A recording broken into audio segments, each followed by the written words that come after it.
I'm getting ready to make some basil oil. I went to the market and I got tons of basil. So this, you'll see, most restaurants will drizzle it on different things. It's a good way for you to keep your basil. It'll stay, you know, in the fridge like for a week. Don't put no garlic in it, nothing. It won't go rancid, okay?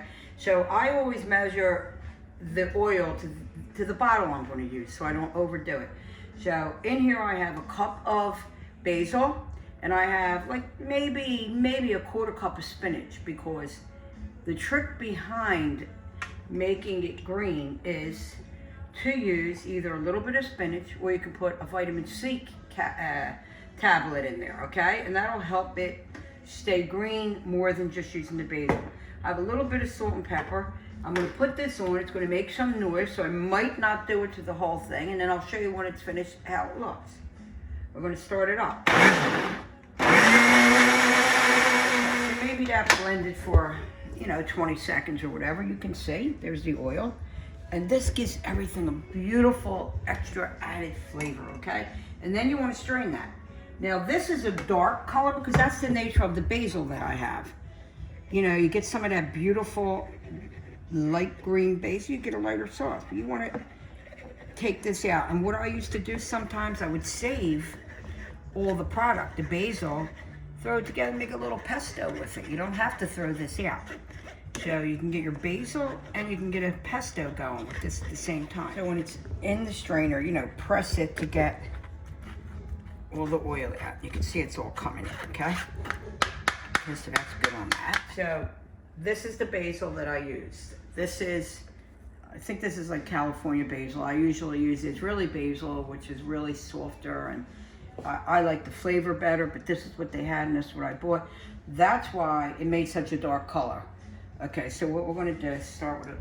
You can do it any way you want. So I'm just gonna put a little bit of this at the bottom. And I have 7 pieces, so I think I'm gonna start with, maybe put 3 here, 2, and 3. Then you want to put a slice of tomato, some salt, pepper, piece of fresh mozzarella. I happen to pick up the one that was pre-sliced. Slice it yourself, get it whatever way you want. Piece of basil.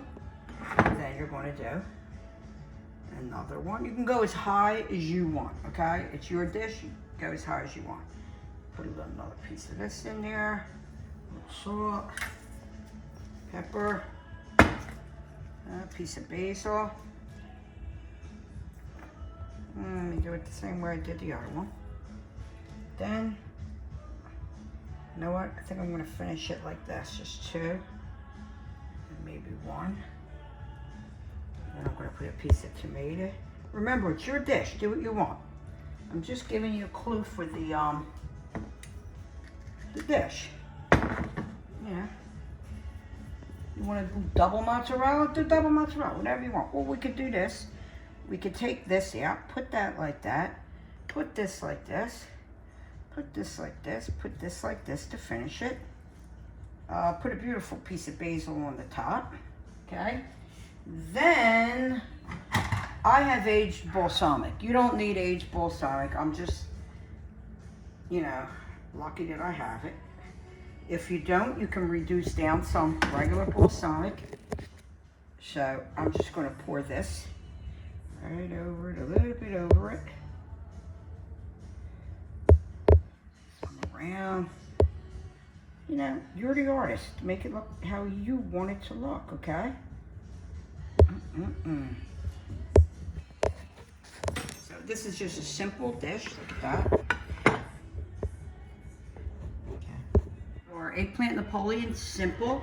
The weather is coming up now that you want to make this dish. So I hope you liked the video. If you do, please share it. And if you like the recipe, let me know. And stay safe out there. And cheers to everybody.